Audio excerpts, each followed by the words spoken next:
பட்டிமன்றம் என்பது கருத்துக்களை விவாதிக்க, பரப்புரைக்க, சிக்கலான பிரச்சனைகளை அலசல் ஒரு வடிவம். தமிழர் சிந்தனையின் கலை வெளிப்பாட்டு வடிவங்களின் சிறப்புகளில் ஒன்றுதான் பட்டிமன்றம். அப்படிப்பட்ட பட்டிமன்றத்தை நமது கல்லூரியில் நடத்துவதற்கு உறுதுணையாக இருக்கின்ற நமது நிர்வாகத்திற்கு முதற்கண் வணக்கத்தையும் வரவேற்புரையும் தெரியப்படுத்திக் கொள்கின்றேன். நமது கல்லூரிக்கு அருகாமையில் இயங்கிக் கொண்டிருக்கும் கிளரீஷியன் கருணை இல்லம். இந்த இல்லம் 1887ஆம் ஆண்டு திறக்கப்பட்டது. இந்த இல்லத்தில் அநாதைகளாக கைவிடப்பட்ட முதியவர்களை பராமரிக்கப்பட்டும் வருகின்றது. இது மட்டுமல்லாது 500க்கும் மேற்பட்ட பெண் குழந்தைகளை காப்பாற்றி தத்தெடுக்கப்பட்டு வளர்த்தும் வருகின்றனர். இப்படிப்பட்ட சிறந்த பணியை செய்து கொண்டிருக்கும் இவர் ஹோமின் இயக்குநராகவும் இருந்து வருகிறார்.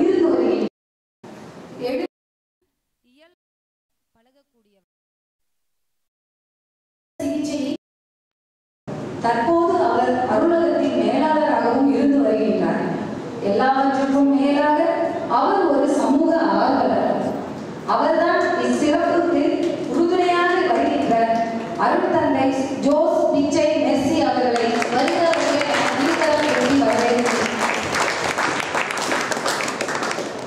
இன்றைய தலைப்பு மனிதர்களின் வாழ்க்கை மகிழ்ச்சியாகவும் மன நிறைவாகவும் அமைந்தது அந்த காலமே இந்த காலமே என்னும் தலைப்பிற்கு நடுவராக வருகை புரிந்திருக்கும் இவர் நகைச்சுவை நாவலர், சிரிப்போடு சிந்திக்க வைக்கும் திறன் படைத்தவர், உறக்க குரலுக்கு சொந்தக்காரர், பல மேடைகளில் நடுவராக இருந்து மேன்மையான கருத்துக்களை வழங்கி சிறப்புக்குரியவராக நம் கல்லூரிக்கு பட்டிமன்ற நடுவராக வருகை புரிந்திருக்கும் நடுவர் துரைப்பாண்டி ஐயா அவர்களை வருக வருக என வரவேற்கிறேன்.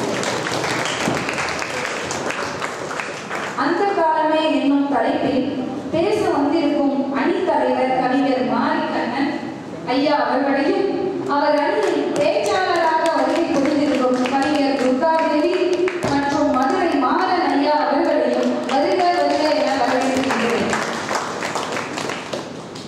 அதே போல் இந்த காலமே என்ற அணியின் தலைவர் பேராசிரியர் உமா மகேஸ்வரி அம்மா அவர்களையும் பேச்சாளராக வருகை புரிந்திருக்கும் மாணவி மாலதி மற்றும் மாணவி ரோசி அவர்களையும் வருக வருக என வரவேற்கிறேன். எப்போதும் நிர்வாகத்திற்கும் மாணவர்களுக்கும் பல அரிய செயல்களை செய்வதில் முழு முனைப்பாக செயல்பட்டுக் கொண்டிருக்கும் நமது கல்லூரியின் முதல்வர் தந்தை அவர்கள் சிறு வேலையின் காரணமாக வர இயலவில்லை. இப்பொழுது வந்து கொண்டிருக்கிறார். அவர்களையும் வருக வருக என வரவேற்கின்றேன். பட்டிமன்றம் சிறந்த முறையில் நடைபெறுவதற்கு உறுதுணையாக இருந்து வரும் துறை பேராசிரியர்களையும் மாணவர் கண்மணிகளையும் வருக வருக என வரவேற்கின்றேன். சிறப்பு பட்டிமன்றத்தை ஆவலோடு கண்டு மகிழ வந்திருக்கும் பிற துறை மாணவ செல்வங்களையும் வருக வருக என வரவேற்கின்றேன்.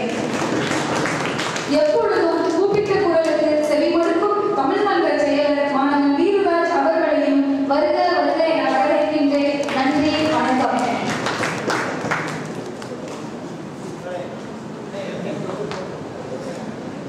தமிழர் மரபாம் வரவேற்கும் நிகழ்வினை சிறப்பாக நடைபெற என் துறை தலைவர் அவர்களுக்கு நன்றி. சிறப்பு விருந்தினர்களுக்கு சிறப்பு செய்யும் நேரம் இது. இப்பட்டிமன்ற நிகழ்வின் நடுநாயகமாய் விளங்கும் நடுவர் நகைச்சுவை நாவலர் திரு துரைப்பாண்டியன் அவர்களுக்கு போர்த்துகில் போர்த்தி சான்றிதழ் கொடுக்குமாறு அருட்தந்தை ஜோஸ் பிச்சை மெர்சி அவர்களை அன்புடன் அழைக்கின்றோம்.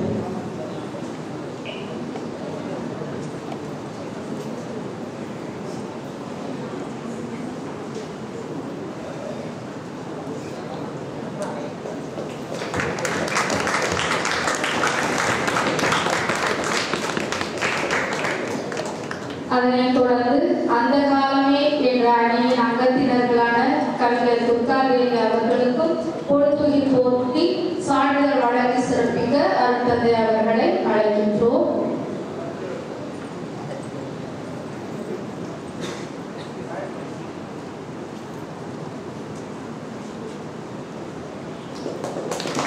அடுத்ததாக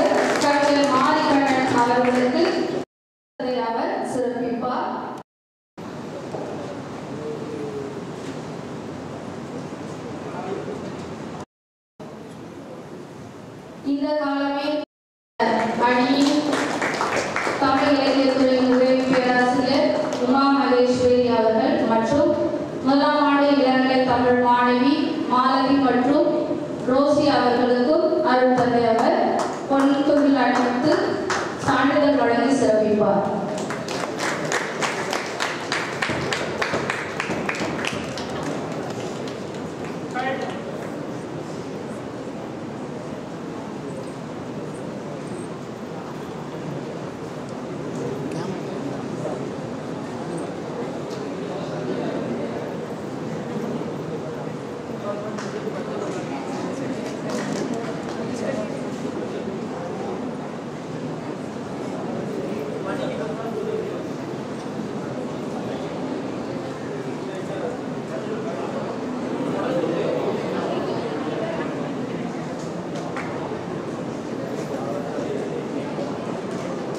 சிறப்பு செய்து அருள் தந்தை அவர்களுக்கும் சிறப்பினை ஏற்றுக்கொண்ட நடுவர் மற்றும் அணியின் பெருமக்களுக்கும் தமிழ் இலக்கியத்துறை மற்றும் வைகை தமிழ் மன்றம் சார்பாக நன்றியை தெரிவித்துக் கொள்கிறேன்.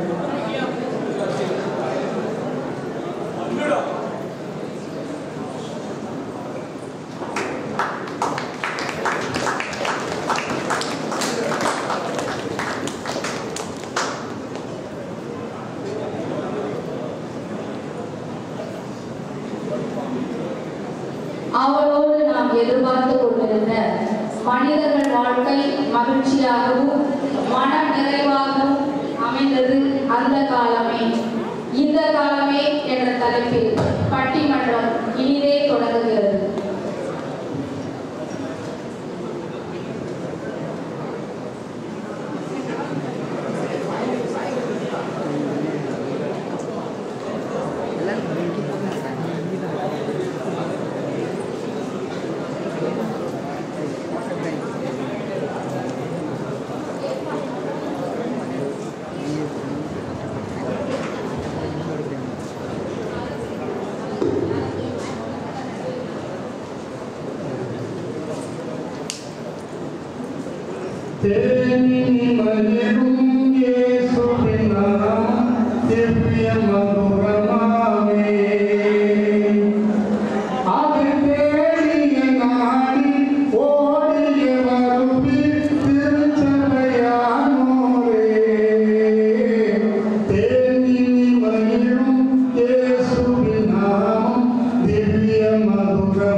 Paz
முன்னே இருப்பதுதான் தெய்வம். பாசமுள்ள பார்வையிலே கடவுள் வாழ்கிறார். அவன் கருணை உள்ள நெஞ்சிலே கோயில் கொள்கிறான் என்று இந்த மனித தெய்வங்களை வணங்கி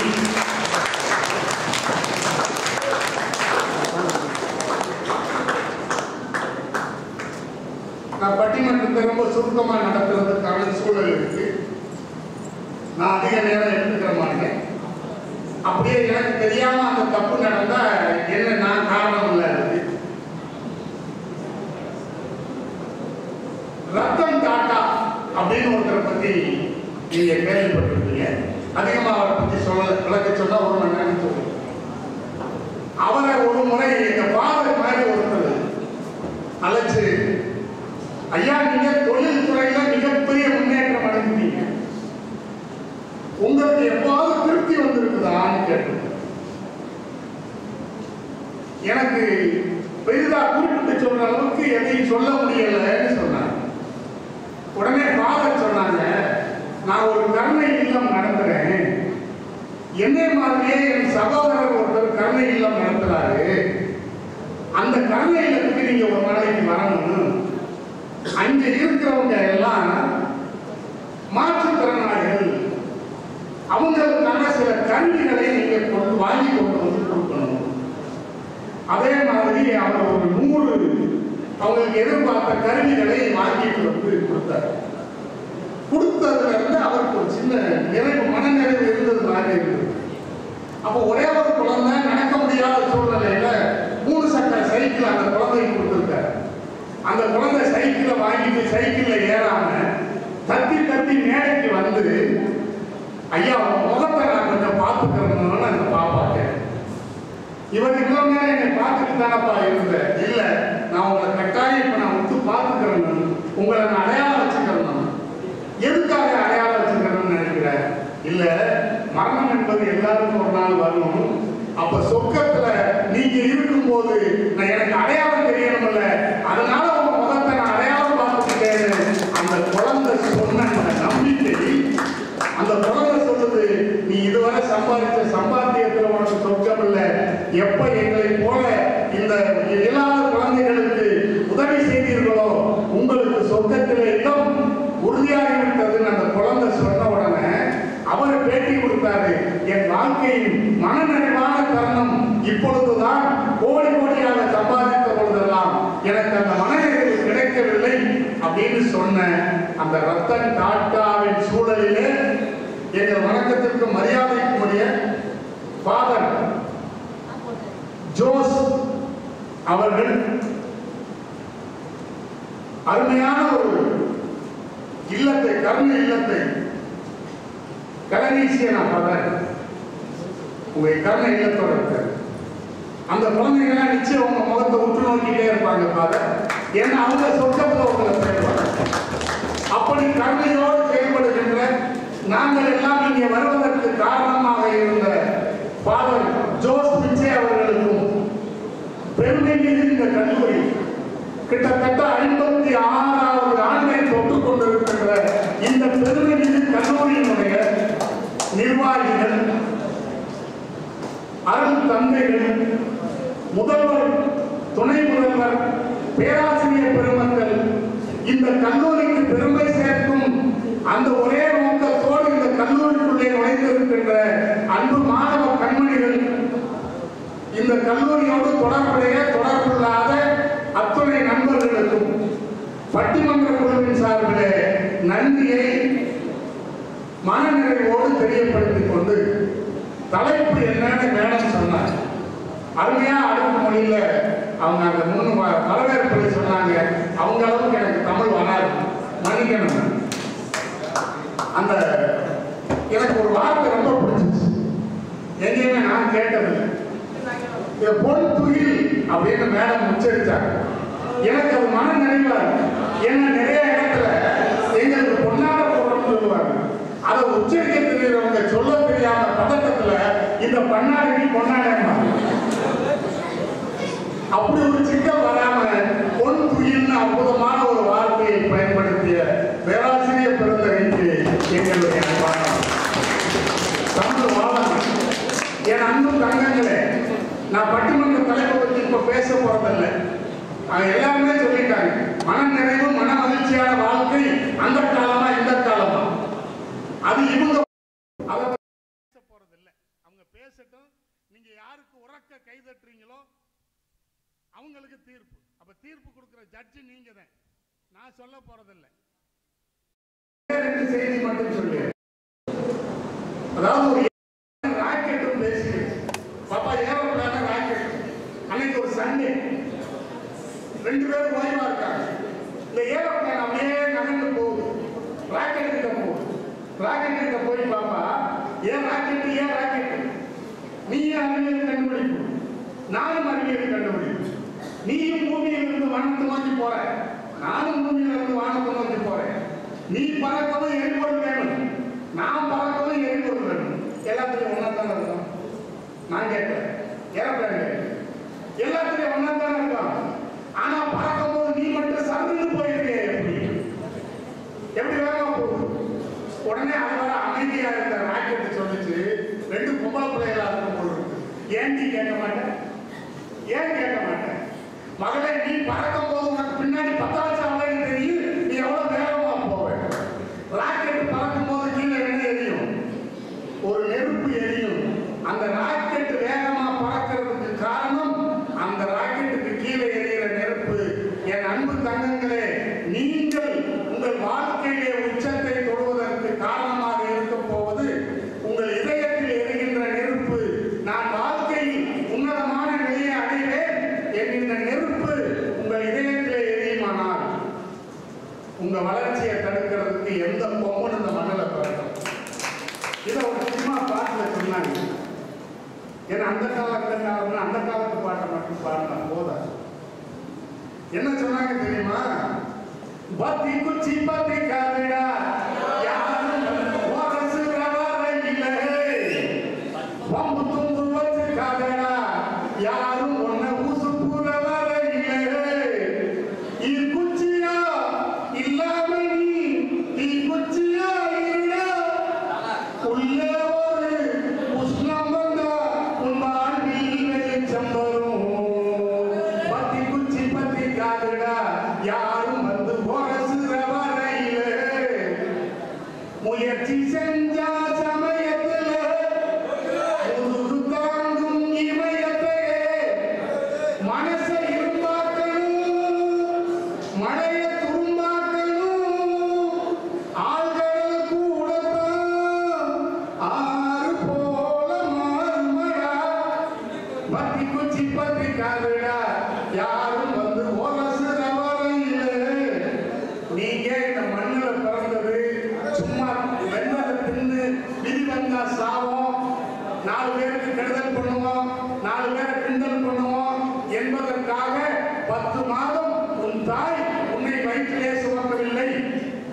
தன்னுடைய ரத்தத்தை பாலாக உன்னை கொடுத்து வளர்த்தது இந்த சமுதாயத்திற்கு ஊர் விளைவிப்பதற்காக இல்லை, உங்கள் தாய் தந்தையின் கனவை சிதைப்பதற்காக இல்லை. உன்னை பெற்றதால் உன் தாயும் தந்தையும் உனக்கு வழிகாட்டிய பேராசிரியர் பெருமக்களும் உனக்கு கல்வி கொடுத்த கல்லூரியும் மாறுகட்டி என் மாணவன் என் மாணவி வாழ்க்கையிலே மகிழ்ச்சியாக இருக்கிறார் என்று சொல்ல வைக்கின்ற அந்த ஒரு நொடிக்காகத்தான் என் அன்பு தங்கங்களே உங்களை பெற்றோர் பெற்று இந்த மண்ணிலே விட்டிருக்கிறார்கள். நீங்கள் சாதாரணமானவர்கள் அல்ல. கிட்டத்தட்ட 20 ஆண்டுகள் உங்கள் தாய் தந்தையரின் கடின உழைப்பு, அவர்களது ரத்தம், அவர்களது வியர்வை இந்த மண்ணிலே சிந்தப்பட்டு நீங்கள் இந்த நிலையிலே இருக்கிறீர்கள். தயவு செய்து உங்களுடைய கனவு உங்கள் பெற்றோரின் மகிழ்ச்சியாக மட்டுமே இருக்கட்டும். மற்றவர்களை, பெரியவர்களை, தாய் தந்தையை மதிக்க கற்றுக்கொள்ளுங்கள். உங்கள் வாழ்க்கை சிறப்பாக இருக்கும் என்று சொல்லி அதிகமாக சொல்ல விரும்புகிறேன். ஏன்னா கஷ்டப்பட்டதுக்கு எல்லாரும்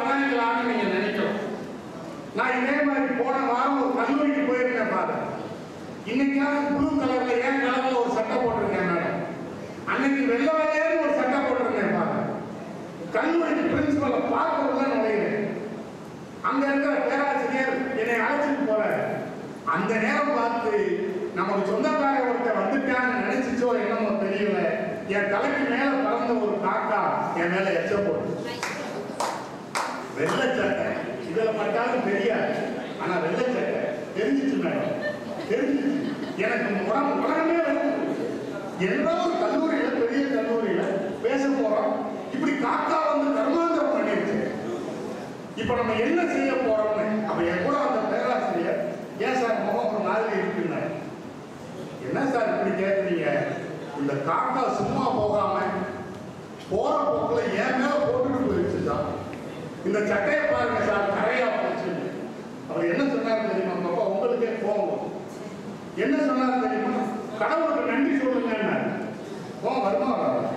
ஆனா அவங்க காலேஜ் அவங்களுக்கு போய் நான் கோவப்பட முடியும், என்ன பேராசிரியர் நான் காக்கா கக்கா போயிடுச்சுன்னு சொல்றேன், நீங்க கடவுளுக்கு நன்றி சொல்றீங்க. உடனே அவர் சொன்னாரு, நன்றி சொல்லுங்க சார், நன்றி சொல்லுங்க. எப்படி சார் சொல்ல, ஆண்டவா உனக்கு நன்றி, அவர் சொல்லிக் கொடுக்கிறாரு, ஆண்டவா உனக்கு நன்றி, நல்ல வேலை நீ யானைக்கும் எருமைக்கும் பறக்கும் சக்தியை கொடுக்கவில்லை, உனக்கு நன்றி என்று சொல்றீங்க. யோசிச்சு பாருங்க, அந்த காக்காய்க்கு பதிலாக ஒரு யானை பறந்துருக்குன்னு வைங்க, அதுக்கு அக்சென்ட் ஆயிடுச்சுன்னு வைங்க, என் நிலைமையை கொஞ்சம் யோசிச்சு பாருங்க. அப்ப நடப்பதெல்லாம் நன்மைக்கு, நல்ல வேலை இத்தோடு முடிந்தது, நாம் சமாளிக்கும் அளவிற்கு சோதனை வந்திருக்கிறது என்ற நினைவு நமக்கு வருமானால் நமக்கு வெற்றி நிச்சயம், நம்முடைய வெற்றியை தடுப்பதற்கு யாரும் இல்லை என்கின்ற செய்தியை உங்களுக்கு சொல்லி, நான் மறந்து தலைப்பு பற்றி பேசுகிறேன் மேடம் சார், நான் பேசுறேன், ஏன் பேசுறது தெரியும், ஏன் எனக்கு தெரியாது, நான் ஒன்றும் ப்ரிப்பேர் பண்ணல, என்ன செய்யலாம்னு யோசிச்சா கதை வச்சுட்டு நம்ம மாட்டுக்கு போயிடும். அவங்க எல்லாம் ஒரு வாரமா புத்தாண்டு ப்ரிப்பேர் பண்ணியிருப்பாங்க, அவங்கள வச்சுக்கிட்டு இந்த தங்கங்கள்லாம் கைதட்டுவாங்க, நம்ம கைதட்டலை வந்து எண்ணிக்கிட்டே இருப்போம், எந்த கைதட்டு அதிகமா இருக்கோ அவங்களுக்கு தீர்ப்பு சொல்லிடுவோம் என்ற நிலையில நான் இருக்கின்ற காரணத்தினால மீண்டும் கல்லூரி சார்ந்த அருட்தந்தையர், முதல்வர், துணை முதல்வர், பேராசிரியர் பெருமக்கள், அன்பு மாணவ செல்வங்கள், எங்களை அழைத்து வந்த பெருமைமிகு பாதர் அவர்கள் அத்தனை பேருக்கும் மீண்டும் எங்களுடைய நன்றியை சொல்லி, அண்ணே மொத்தம் 1 மணி நேரம் தான் நிகழ்ச்சிக்கு நேரம் கொடுத்துருக்காங்க, அதுல நான் எவ்வளவு நேரம் எடுத்தேன்னு எனக்கே தெரியாது, அநேகமா ரொம்ப நேரம் எடுக்கலன்னு நினைக்கிறேன். இதுக்கு மேல குறைவா பேசினா எனக்கு ஒன்றும் தெரியாதுன்னு நினைச்சிருவாங்க, அதுக்காக எனக்கும் தெரியும் அப்படின்னு சொல்றதுக்காக கூட கொஞ்சம் நேரம் எடுத்துட்டு நான் கொஞ்சம் பொறுத்துக்கோங்க. இப்போ உடனடியாக பட்டிமன்றம் தொடங்குது. ஃபாதர், மன மகிழ்ச்சியும் மன நிறைவும் இருந்தது அந்த காலமே என்று சொல்வதற்காக அவ்வளவு அவசரம் பண்ணே, நான் உங்களுக்கு 1 நிமிஷம் எடுத்துக்கிறேன். ஒரு பச்சை சட்டையோட சாதாரண ஒரு மனுஷன் வந்து நிற்கிறாருன்னு நினைக்க வேணாம். இவருக்கு அமெரிக்க ஹார்வர்ட் பல்கலைக்கழகம் மதிப்புறு முனைவர் அப்படிங்கிற பட்டத்தை கொடுத்து அவரை மகிழ்ச்சி அடைய செய்தது. இன்னொன்று, உங்க வயசுல அவர் இருக்கும்போது இந்த பச்சை கலர் சட்டையை பார்க்கும் போது எனக்கு அந்த டவுட் இருந்துச்சு, இவருக்கு அந்த கலைக்கும் ஏதோ தொடர்பு. நான் கலைன்னு சொல்றது நான் ஆர்ட், நீங்க வாட்டிக்கு வேற கலையை மனசுல நினைச்சிருக்காரு. இவர் வந்து கல்லூரியில படிக்கும் போது நம்ம மதுரை பல்கலைக்கழகத்தின் சார்பில் டெல்லியில் நடைபெற்ற அகில இந்திய மாணவர்களுக்கு இடையேயான கலை போட்டியிலே, என்ன போட்டின்னு சொன்னா உங்களுக்கு இன்னும் கொஞ்சம் சந்தோஷமா இருக்கும், கரகாட்ட போட்டி. கரகாட்டத்தில் அகில இந்தியாவில் முதல் பரிசை வாங்கிய கல்லூரி மாணவர். அது அந்த காலம், அதனால அந்த காலத்தை பற்றி பேச அவர் ஒரு பேராசிரியர், கவிஞர், கூடுதல் ஆய்ச்சலா பத்திரிகை துறையிலே நிறைய எழுத்துக்களை எழுதி கொண்டிருக்கிறார். மரியாதைக்குரிய கவிஞர் மாறன் அவர்கள் அந்த காலமே. அந்த 1 நிமிஷம் உங்க டைம்ல இருந்து எடுத்துருக்கேன், அதனால உங்களுக்கு 5 நிமிஷம் நேரம். ஏன் சீக்கிரம் வந்தேன்னா எனக்கு பொதுவாக புகழ்ச்சியே பிடிக்காது, அதனாலதான் இந்த ஜோக்கை அருள்படி சொல்லி அப்படி கையில் வச்சாங்க. நீங்க முறைச்சு பார்க்க முடியும்,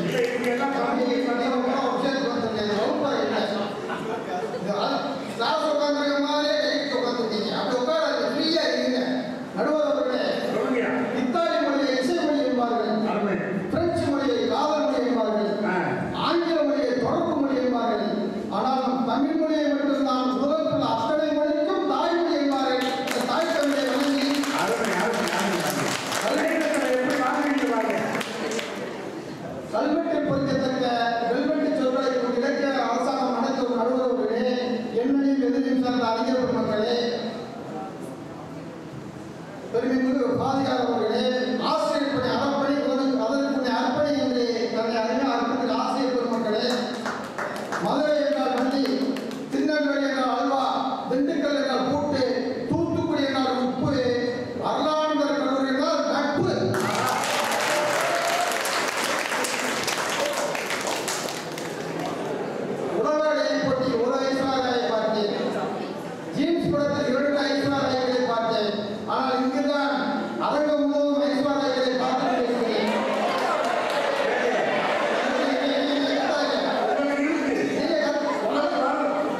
சார் கேட்குதா அப்படின்னா கேட்குதுப்பா சொல்லுப்பாங்க. அப்போ போன உடனே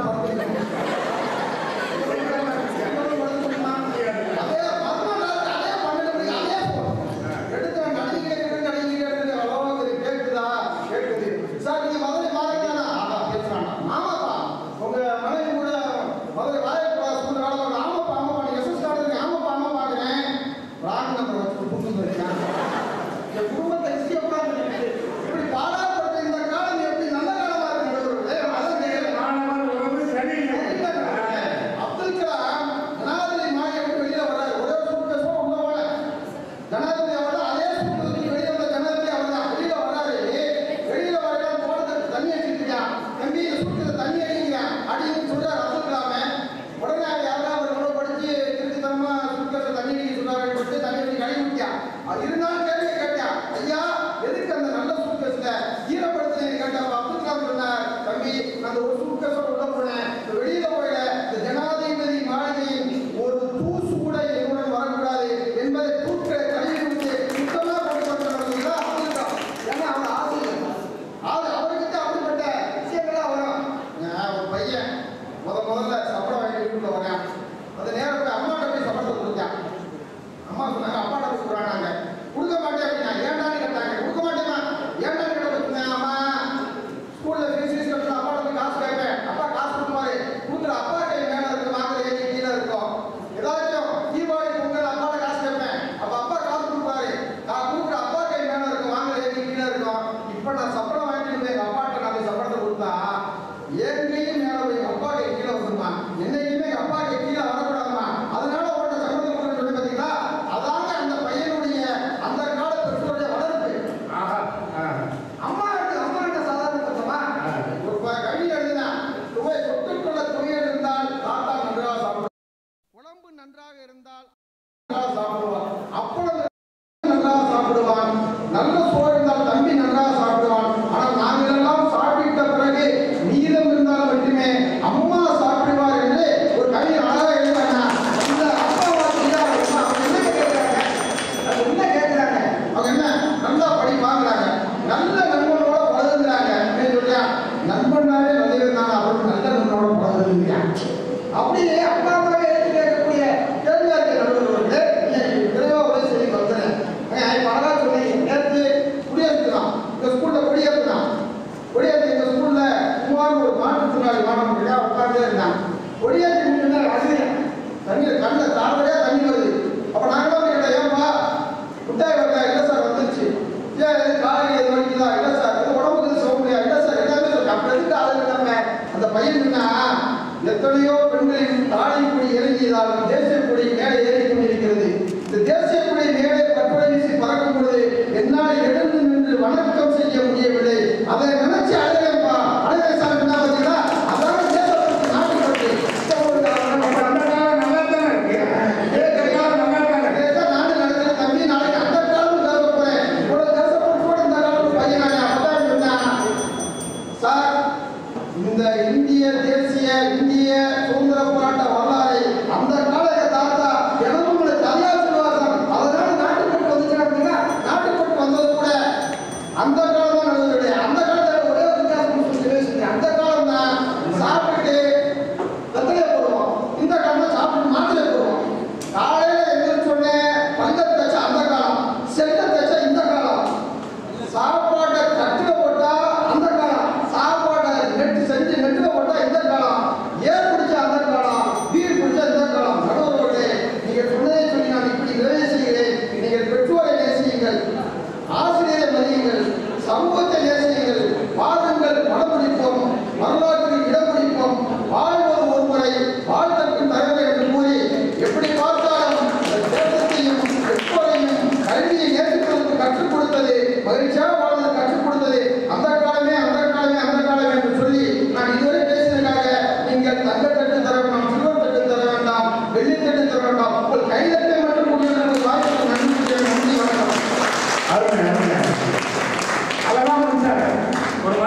தனியே நிற்கின்றார். அச்சம் என்பது மடமையடா, அஞ்சாமை திராவிடர் உடமையடா.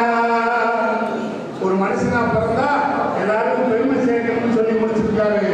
இப்போ உங்க எல்லாரோட பலத்த உரத்த கைதட்டலோடு நம்முடைய மரியாதைக்குரிய பேராசிரியர் பெருந்தகை அம்மா உமா மகேஸ்வரி அவர்கள் தன்னுடைய வாதத்தை வைக்கிறார்கள்.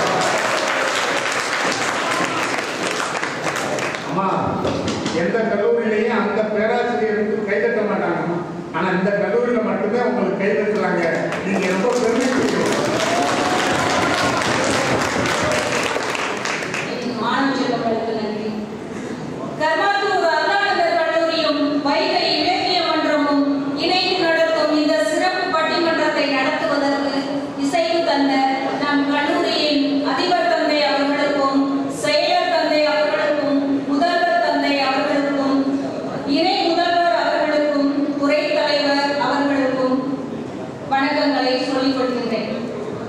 மனிதர்களின் வாழ்க்கை மகிழ்ச்சியாகவும் மன நிறைவாகவும் அமைந்தது இந்த காலமே என முத்தாய்ப்பாய் முடிவை சொல்ல காத்திருக்கின்ற நடுவர் அவர்களுக்கும், தீர்ப்பு என்னாகுமோ ஏதாகுமோ என்ற பயத்துடனே அமர்ந்திருக்கும் எதிரணியினருக்கும், என்ன வந்தாலும் பார்த்துக்கலாம் என மகிழ்ச்சியுடன் அமர்ந்திருக்கும் என் அணியினருக்கும், வைகை இலக்கிய மன்ற நிர்வாகிகளுக்கும், அழகு சிறை கருணை இல்லத்தின் இயக்குனர் அவர்களுக்கும், பேராசிரியர்களுக்கும், இந்நிகழ்வை அமைதியாக காத்து இந்த காலமே என்பதற்கு தீர்ப்பினை சொல்வதற்காக கைதட்டல்களை தட்டுவதற்காக காத்திருக்கின்ற என் மாணவ செல்வங்கள் அனைவருக்கும் என் அன்பான வணக்கத்தை தெரிவித்துக் கொள்கின்றேன். ஒழுங்கா கைதட்டிருக்கீங்கன்னு சொல்ற மாதிரி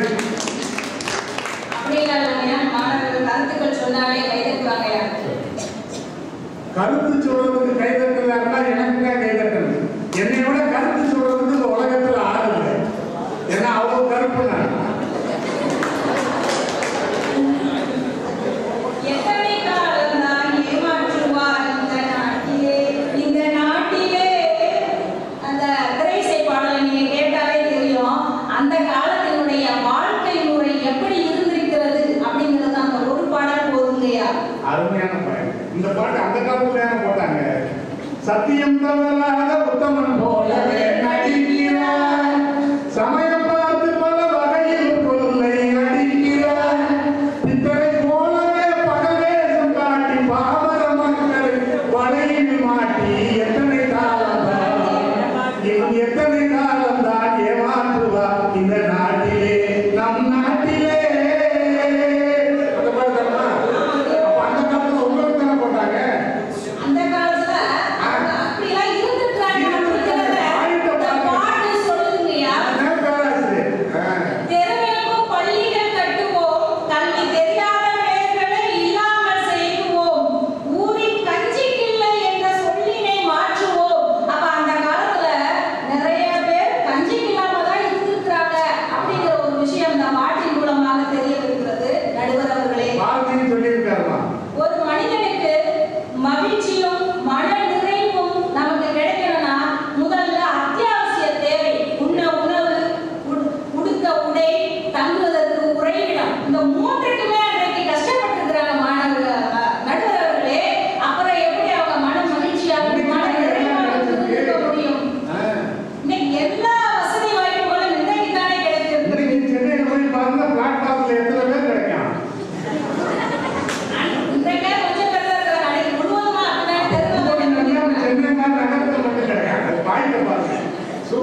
ஆளுக்கு ஒரு வீடு கட்டுவோம், அதில் ஆயிரம் கலைகள் சீராக பயில்வோம். அப்ப வீடு இல்ல, அன்றைய காலகட்டத்தில் வீடு இல்லாம இருந்திருக்கிற. அதனாலதான் ஆளுக்கு ஒரு வீடு கட்டுவோம் அப்படிங்கிற அந்த கனவு அவனிடத்து இருந்திருக்கிறது. நடுவர் அவர்களே, கல்வி கல்வி அப்படின்னு எடுத்துக்கிட்டோம் அப்படின்னா, கல்வி இன்றைக்கு சம உரிமையாகவும் சம நீதியாகவும் சமமாகவும் எல்லோருக்கும் கல்வி இன்னைக்கு கிடைக்கப்பட்டிருக்கிறது. அன்றைய காலகட்டத்தில் செல்வந்தர்களுக்கும் உயர்ந்தவர்களுக்கும் மட்டுமே கல்வி என்று இருந்தது. இன்னைக்கு ஆணும் பெண்ணும் சரிகள் சமமாக இங்கு அமர்ந்திருக்கிறார்கள் என்றால் அது இன்றைய காலகட்டத்தினுடைய வளர்ச்சி நிலை. நடுவர் அவர்களே,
முடிச்சு என்ன செய்ய போறேன், நான் கொரோனாக்கு மருந்து கண்டுபிடிக்க போறேன். அப்ப அங்கிருந்து ஒரு கொரோனா சிரிச்சுட்டு, முதல் நீ ஏன் பீரியட்ல பாசே பாடுங்க, நீ எனக்கு மருந்து கண்டுபிடிக்க போறியா அப்படின்னு. அப்புறம் உடன்கட்டை ஏறுதல். அன்றைய காலகட்டத்தில் ஒரு கணவன் இறந்தால் அந்த மனைவி கூடவே அந்த சிதையை எரிந்து சாக வேண்டுமா? உடன்கட்டை ஏறுதல். அந்த ஒரு வழக்கம் அன்றைய காலகட்டத்தில் இருந்தது. இன்றைக்கு அது கிடையாது. அந்த பொண்ணு நான் முடியாது தடுத்தளவா வலுக்கட்டாயமாக தூக்கி அந்த சிதையில் போட்டு எரிப்பார்கள். மூட நம்பிக்கை. அன்றைய காலத்தில் எத்தனை மூட நம்பிக்கை. ஞாயிற்றுக்கிழமை கூட தலை குளிச்சா மாமனுக்கு ஆகாது, திங்கட்கிழமை குளிச்சா தமையனுக்கு ஆகாது, அப்படி உட்காந்து சாப்பிடாத, இப்படி உட்காந்து சாப்பிடாத, தலைவலி கோபமா இருக்காத, என்ன எத்தனை எதுக்கு எடுத்தாலும் மூட நம்பிக்கை. அந்த மூட நம்பிக்கை எல்லாம் இன்றைய காலகட்டத்தில் குறைந்திருக்கிறது நடுவர் அவர்களே. போக்குவரத்து அன்றைக்கு எப்படி இருந்தது? ஒருவன் வந்து ஒரு இடத்திற்கு செல்ல வேண்டும் என்றால் அவன் வந்து மாட்டு வண்டியை கட்டிக்கிட்டு அப்படியே போயிட்டு வரக்குள்ள போதும் ஆயிடுச்சு. இன்னைக்கு காலையில காபி கர்மாட்டுக்குள்ள, மத்தியான லஞ்சு மத்திய பிரதேசத்துல, இரவுக்கு வந்து தாய்லாந்துக்கு போயிடுற நடுவர்களே. இது போக்குவரத்து துறையினுடைய வளர்ச்சி அல்லவா? ஆனா இவ்வளவு பணத்துக்கு பிள்ளைகளுக்கான சம்பாதிக்கிறாங்க. பெண் கல்வி ஆரம்ப காலகட்டத்தில் பெண்களுக்கு முற்றிலும் கல்வி மறுக்கப்பட்டது நடுவர் அவர்களே. இன்றைக்கு பெண்கள் அழகாக கல்வி பயின்றிருக்கிறார்கள். பாரதி கண்ட அந்த கனவை நிறைவேற்றி இருக்கிறார்கள். பெண் பிள்ளை பிறந்தால் கல்விப்பால் இந்த மண்ணில் தான், அந்த கர்மாத்தூர் மண்ணில் தான் பூத்துனது அந்த காலம். பெண் பிள்ளை பிறந்தால் ட்ரீட் வச்சு கொண்டாடுறது இந்த காலம் நடுவர் அவர்களே. அந்த காலத்துல பெண் பிள்ளை என்பது சாபம், இந்த காலத்தில் பெண் பிள்ளை என்பது வரம். சிங்க பெண்களாக எத்தனை பெண்கள் அமர்ந்திருக்கிறார்கள் என்று நீங்க பார்த்தே தெரிஞ்சுக்கலாம் நடுவர்களே. அப்போ திருமணம் கட்டி கொடுத்ததுன்னா அந்த பொண்ணு அம்மா வீட்டுக்கு போறது அப்படிங்கிறது வருடத்துக்கு ஒரு 4 முறை தான் நடுவர்களே. கடைசியாக ஒரு நிறைவாக கேள்வி பிறந்தது அன்று, நல்ல பதிலும் கிடைத்தது இன்று, ஆசை பிறந்தது அன்று, யாவும் நடந்தது இன்று அப்படின்னு அன்றைய காலகட்டத்தில் கேள்வியில மட்டுமே கேட்டுக்கிட்டே இருந்தா, இதெல்லாம் நடக்குமா, எங்களுக்கு கிடைக்குமா, எங்களுக்கு கிடைக்காதா, எல்லாம் கிடைத்திருக்கிறது இன்றைய காலகட்டம். ஆசைப்பட்டுக்கிட்டே இருந்தா, நம்மள புதுட்ரெஸ் போட முடியுமா, நம்ம இட்லி தோசை சாப்பிட முடியுமா, அப்படிலாம் வாழ முடியுமா, இப்படிலாம் வாழ முடியுமா என்று அதையெல்லாம் கிடைத்தது இன்று நடுவர்களே. இன்னும் நிறைய சொல்லிக்கொண்டே போகலாம். நீங்க வெள்ளடிச்சுக்கிட்டே என்ன வந்து பேச விடாம தடுப்பீங்க நடுவர்களே. இருந்தாலும் பேச வேணாம்னு சொன்னதே நீங்க தான். 1 மணி நேரத்துக்குள்ள முடிக்கணும்னு கட்டளையிட்டதே நீங்க தான். முத்தாய்ப்பான தீர்ப்பை வழங்குவீர்கள், இந்த காலமே என்ற ஒரு தீர்ப்பை வழங்குவீர்கள் என்ற நம்பிக்கையில் என் இருப்பேற்றி சென்று அமைகின்றேன். நன்றி, வணக்கம்.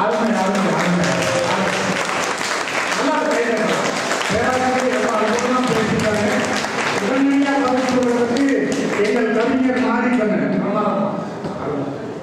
நல்லா ஒரு பாடலிருந்து வணக்கத்துக்கு பணி நடுவர் அவர்களே, சொல்லுங்க. மகிழ்ச்சியும் நிம்மதியும் நிறைந்த காலம் அந்த காலமே என்று நான் பேச வந்திருக்கேன். எதிரணியில் அந்த பேராசிரியர் பேசினாங்க, எடுத்தோடனே பாட்டோட ஆரம்பிச்சாங்க. அவங்க பாட்டு பேசாம பார்த்தேன், அதே மாதிரி அவங்க பாட்டையே ஆரம்பிச்சிருக்காங்க. எத்தனை காலம் தான் ஏமாற்றுவான்னு சொன்னாங்க.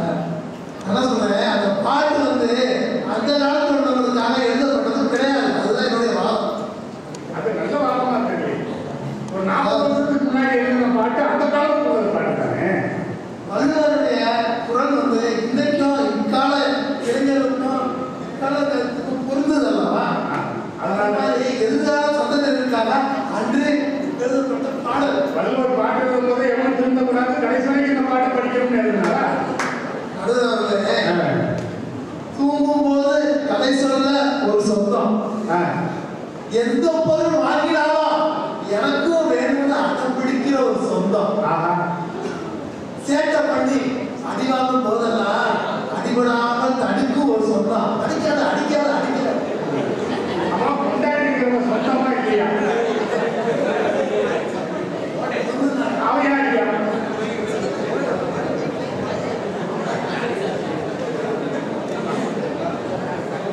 சொந்தங்கள் அப்படி நிறந்து இருந்துச்சு.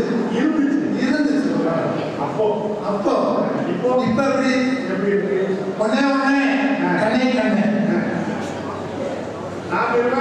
நமக்கு ஒருவர் எங்க போயிட்டு இருப்பாங்க. முன்னாடி வீட்டுக்கு யார் வந்தாலும் தாத்தா பாட்டி சித்தி சித்தப்பா மாமா அத்தை எப்படி அனுபவம் பண்றது.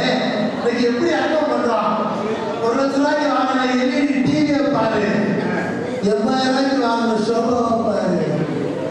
உறவுகளை அறிமுகப்படுத்துவதை விட்டுவிட்டு பொருட்களை அளவு அறிமுகப்படுத்திக் கொண்டிருக்கிறோம். மோசமான சூழல் வந்துச்சு. அன்னைக்கு கட்டணம் இல்லாத கல்வி கட்டணம் இலவச கல்வி. ஆமா, இன்னைக்கு 5-6 பிள்ளை வச்சிருந்தாலும் அப்பாவுக்கு மன அழுத்தங்கள் இல்லை, வங்கி லோன் இல்லை. ஒரே சோப்பு தான் வீட்டுக்கு, ஒரே சோப்பு தாங்க. ஆமா, புதுவும் தெரிஞ்சு குடிச்சோம். பக்கத்துல இருக்காம குடிச்சா ஒரு சோப்பு. ஆமா, பக்கத்துல குடிச்சாங்க. இரவு வாங்கினாங்க.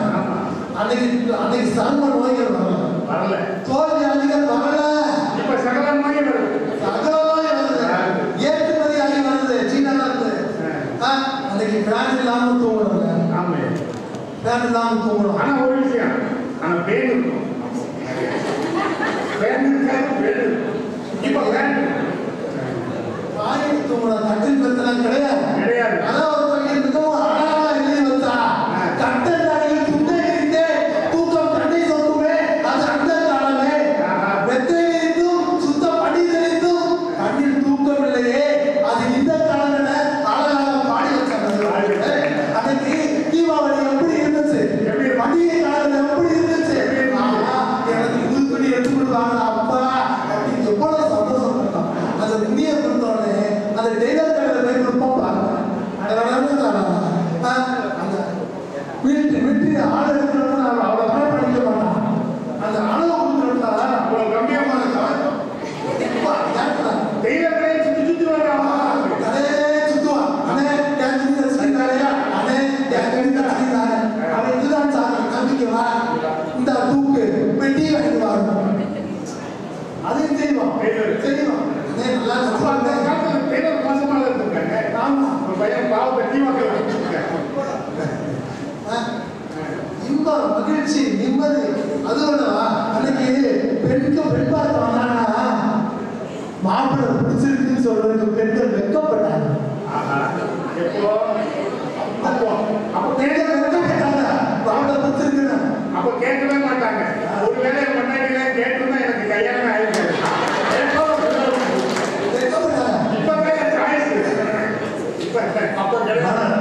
ஆமா, மனமேடையில பொண்ணு எப்படி உட்கார்ந்து இருக்கும். பொண்ணு அப்படியே தலை குனிஞ்சு பக்கத்துல ஒரு சின்ன பிள்ளைய நியமிச்சிருப்பாங்க. எதுக்கு தெரியுமா? தலையை தூக்கி அப்படியே தூக்கிடுவாங்க. கணக்கு ஐயோ ஒரு போட்டாலும் தலை வந்து இல்ல, தலையை தூக்கு. இன்னைக்கு எப்படி இருக்கு உள்ள உடம்பு அங்கே ஆனா இப்போ சின்ன பிள்ளைய நிறுத்திருக்காங்க, அமைக்கி விடுறது. அன்னைக்கு அத்தை மருமகன், மாமியார் மருமகன் உறவு எப்படி இருந்தது? மருமகன் எதுக்கு வந்தாங்கன்னா மாமியார் குறுக்க வர மாட்டாங்க, ஒதுக்கி நிறுத்துவாங்க. அப்போ மாப்பிள்ள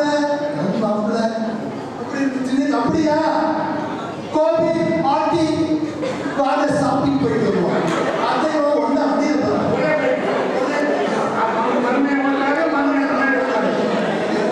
அன்னைக்கு புருஷன் பேரை யாரும் சொல்ல மாட்டாங்க. புருஷன் பேரை யாரும் சொல்ல மாட்டாங்க. அப்படி அவங்க வீட்டுக்கு போனேன். சரி, உங்க வீட்டுக்கார பேர் சொல்ல மாட்டேன். அவங்க நான் வீட்டுக்கார பேர் சொல்ல மாட்டேன். இந்த காலத்துல இப்படியா ஏமா நீங்க தண்ணி நாராயணி காலத்துல வாழ வேண்டிய பண்ணோம்னா நான் எழுதணும், சர்வீஸ்க்கு கண்டிப்பா எழுதணும். நான் கம்பெனியில கேட்பாங்க, பேர் சொல்லுவாங்க. நான் கூட்டிட்டு நான் சொல்றேன், வேலைங்க சரி சொல்லுமா. தலையில வைக்கிறது, கோயில்ல அடிக்கிறது. ஆட பூமணி அம்மா பேரு தலையில வைக்கிறது பூ, கோயில் அடிக்கிறது மணி, பூமணி. எப்படி அழகான பொம்பளை பிள்ளையா இருக்கு. நான் சொன்னேன், ஏமா பூமணி அம்மா பேரு அந்த எடுவட்ட வேலை எல்லாம் அப்படிதான் கூப்பிடுவாங்க.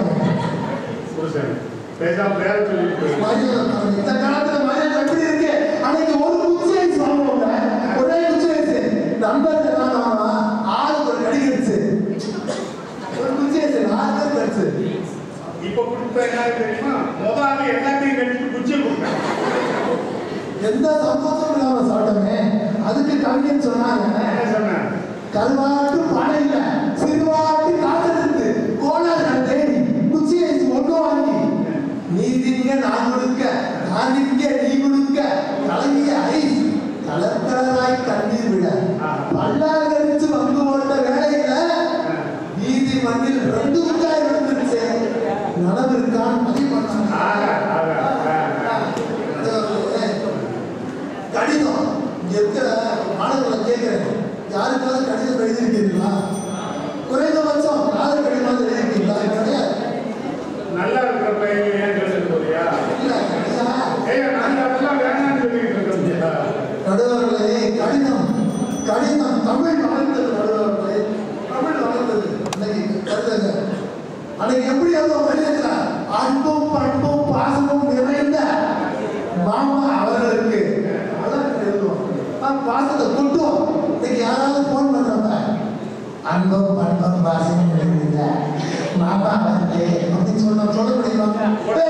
நேற்று ஒரு நல்லதாக இருப்பேன், என்னடா ஆச்சு?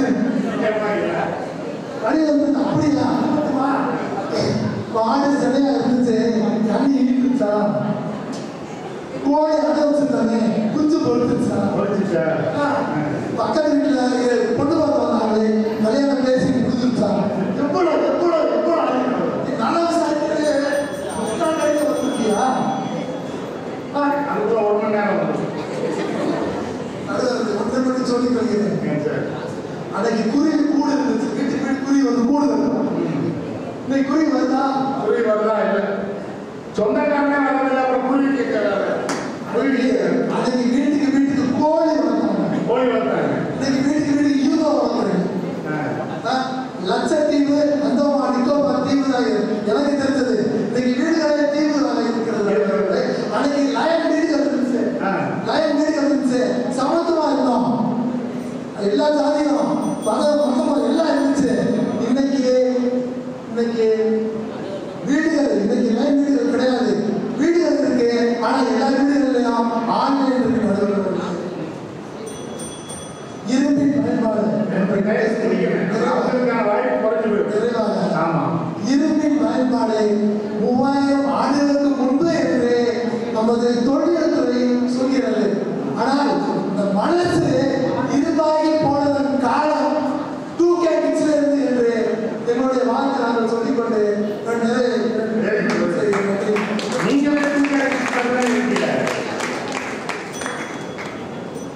உடனடியா நம்ம மாறி கவிஞர் மாரிக்கண்ணன் சொன்ன அற்புதமான விஷயங்களுக்கு பதில் சொல்ல அன்பு தங்கை செல்வி மாலதி பாரப்பா அடிச்சு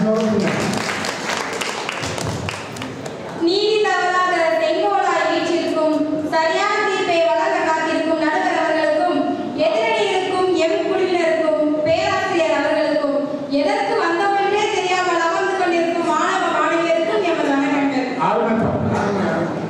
ஐயா, மக்கள் வந்து அந்த காலத்துல மகிழ்ச்சியா இருந்தாங்களா, இந்த காலத்துல மகிழ்ச்சியா இருக்கான்னு சொன்னாங்க. அடிச்சு சொல்லையா, இந்த காலத்துல சந்தோஷமா இருந்தாங்க. தனியா நின்று அடிங்க.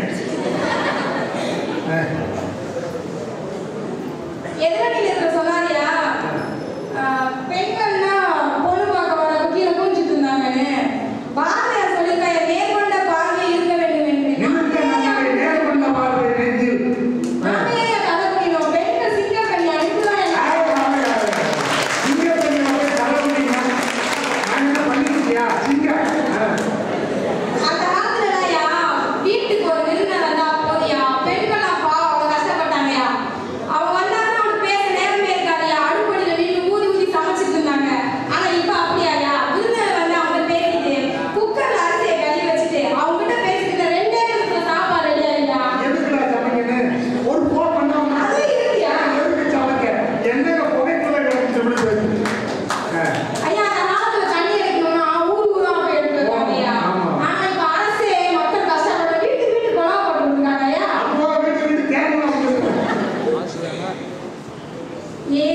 உட்கார்ந்து பதில் சொல்லணும்.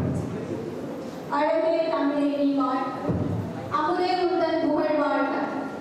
புலவர்கள் எழுதும் கவிதையிலே கொஞ்சம் மண்ணை தாளாட்டிலே. அழகே தமிழே நீ வாழ்க. என் தாய் தமிழனை வணங்கி என் உரையை தொடங்குகிறேன். அருளானந்தர் கல்லூரியில் பேச வாய்ப்பளித்த கல்லூரி நிர்வாகத்திற்கும், மாண்புமிகு நடுவர் அவர்களுக்கும், என் அணியைச் சேர்ந்த ஆன்றோர்களுக்கும், எதிரணியைச் சேர்ந்த சான்றோர்களுக்கும், எனதற்கை மாணவ செல்வங்களுக்கும் என் வணக்கத்தை கூறி நேரடியாக தலைப்புக்குள் நுழைகிறேன். நடுவர் அவர்களே, எதிரணியில் இரு பேராசிரியர் அவர்களும் சகோதரி அவர்களும் மிக அருமையா பேசினாங்க. ஆனா மனிதன் மகிழ்ச்சியாகவும் நிம்மதியாகவும் வாழ்ந்தது அந்த காலமே. அதாவது எதிரே பேராசிரியர் அணி தலைவி சொன்னாங்க, அன்றைய காலகட்டத்தில் வசதி இல்லை, வாய்ப்பில்லை, இன்றைய காலத்தில் வசதி வாய்ப்பு அனைத்தும் இருக்கிறது அப்படின்னு சொன்னாங்க. நீங்க என்ன சொல்றீங்க? அதாவது உறவுகள் கூடி கழித்து மனிதன் வளர்ந்தது அந்த காலம். மனிதனே இயந்திரமாய் மறந்து போனது இந்த காலம் நடந்தவர்களே. மனசே மறந்து போயிடுறது. ஆமா, அன்று வசதிகள் குறைவுதான், வருவாய் குறைவுதான், ஆனால் வாழும் வாழ்க்கை நிறைவாக இருந்தது. அன்னைக்கு வீடு சின்ன வீடா இருக்கு. நான் சொல்றது வீட்டோட அளவு. ஆமா, அது ரொம்ப கவனமா இருக்கு. வீடு சின்ன வீடா இருந்துச்சு, மனசு விசாலமா இருந்துச்சு. ஆமா நடுவர்களே. பெரிய பெரிய வீடு இருக்கு, மனசு புரியுது. இன்று வசதிகள் அதிகம், வருவாய் அதிகமான வாழும் வாழ்க்கையோ அர்த்தமற்ற கேள்வி கூட்டாகி விட்டது அல்லவா? அந்த கால குழந்தைகள் புழுதியில் விளையாடி, ஆற்றில் நீராடி, காற்றில் பட்டமிட்டு ஆரோக்கியமாய் வளர்ந்தனர். இன்றோ நம் குழந்தைகள் கைபேசி கேம் சென்டர்களிலும் மால்களிலும் துரித உணவுகளிலும் ஆரோக்கியத்தை தொலைத்துக் கொண்டிருக்கின்றனரே. வாழ்க்கையே இந்த கைபேசியில முடிஞ்சு போச்சு. அன்றைய பண்பாடு அறத்தை வளர்த்தது. இன்றைய பண்பாடோ நாகரிகம் என்ற பெயரில் நஞ்சை அல்லவா விதைத்துக் கொண்டிருக்கிறது. அஞ்சு வரைக்குது. நடுவர்களே, அன்றைய காதல் எப்படி இருந்தது? எப்படி இருந்துச்சு? லாங் டிஸ்டன்ஸ் ரிலேஷன்ஷிப் என்று நீங்கள் இன்று கொண்டாடி கொண்டிருக்கும் அமரன் படத்தை பார்த்தீங்க இல்லையா? அந்த காதல் தான் அன்றைய காதல். இன்றைய காதல் எப்படி இருக்கு தெரியுமா? காதல் காதல் காதல் காதல் போய் சாதனைகளை மாறி, காதல் காதல் காதல் காதல் போய் காதலித்தவரை சாப்பிட்டது அப்படிங்கிற நிலைமை ஆயிடுச்சு. பேசிட்டு வந்துறாங்க. ஆமா. அந்த காலத்துல இருந்தாலும் வாழ்க்கை. இந்த காலத்துல எங்கேயுமே வந்து வாழ மாட்டேன் வா. நடுவர்களே, pickup, follow up, dating app, breakup என்று இளைஞர்களுக்கு இன்றைய காலம் பெரும் ஆப்பாக இருக்கிறது. ஆமா ஐயா, அன்று கூரை வீடுகளும் ஓட்டு வீடுகளும் தான் இருந்தன. ஆனால் அன்பும் பாசமும் நிறைந்திருந்தது. ஒட்டு வீட்லயும் கூரை வீட்லயும் அன்பு பாசம் இருக்கு. இன்று கான்கிரீட் வீடுகளும் அப்பார்ட்மெண்ட்களும் நிறைந்திருக்கின்றன. ஆனால் அன்பும் பாசமும் எவ்வளவு விலை என்று கேட்கும் நிலை வந்திருக்கிறது. முதியோர் இல்லத்துல இருக்கு அன்பு பாசம். முதியோர் இல்லத்துல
திரைப்படங்கள் அன்றைய திரைப்படங்கள் அறத்தை வளர்த்தன.